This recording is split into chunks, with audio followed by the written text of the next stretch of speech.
Okay, so I am now recording. So you can go ahead and state your name, your pronouns, and your city. Hi, my name is Olga Camacho. I live in Buffalo, New York, and my pronouns are she, her, hers.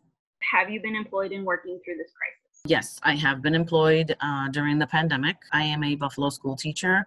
I teach junior high. We've been doing virtual lessons, and last week was our last week of school. How are people working together and supporting each other during this time in regard to COVID or Black Lives Matter?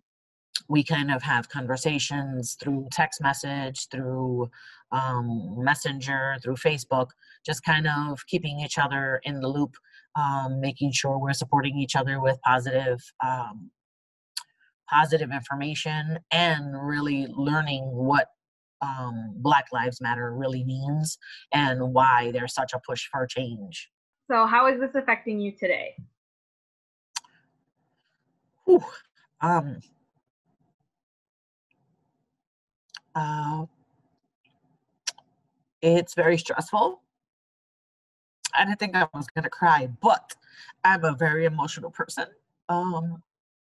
It affects me in a couple of different ways because I am raising two granddaughters who are half Hispanic and half Black, and they need to know what's going on, and they struggle with how their father is doing with the pandemic. They only have seen him through like a car driving by or just on the phone.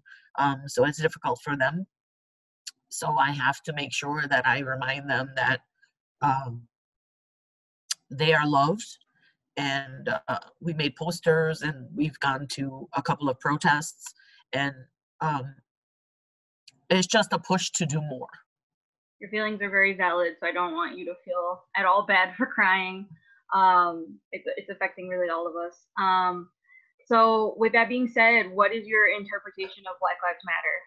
I remember making a comment to my son a very long time ago, and he reminded me that yes, all lives matter, but there are Black and brown people that are suffering, and they're being hurt and killed, and so their lives matter too. And it kind of I listened, and I heard, but it didn't resonate like it did recently when uh, when one of my children, my daughter, told me that, Mom, Black Lives Matter. Yes, all lives matter, but Black Lives Matter is kind of like, like saying, let's save the whales. It's not that you don't care about the other fish in the sea. You just know that you don't want the whales to go extinct. And when you phrased it that way,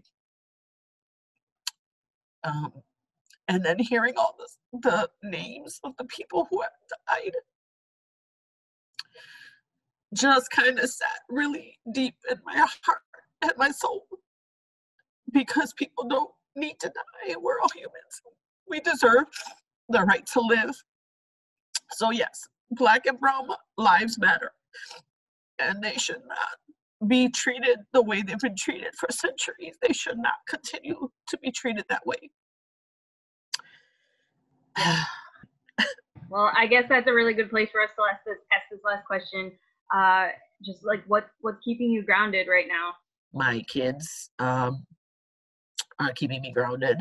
My grandchildren are keeping me grounded. Just making sure that everybody is doing what they have to do, and we're still laughing, and we're still helping each other out, and we're talking. Those are all good signs. So that's keeping me hopeful. All right. Well, I just want to thank you for taking the time to do this interview with me on behalf of New York News. I'm going to stop recording now. Thank you for having me.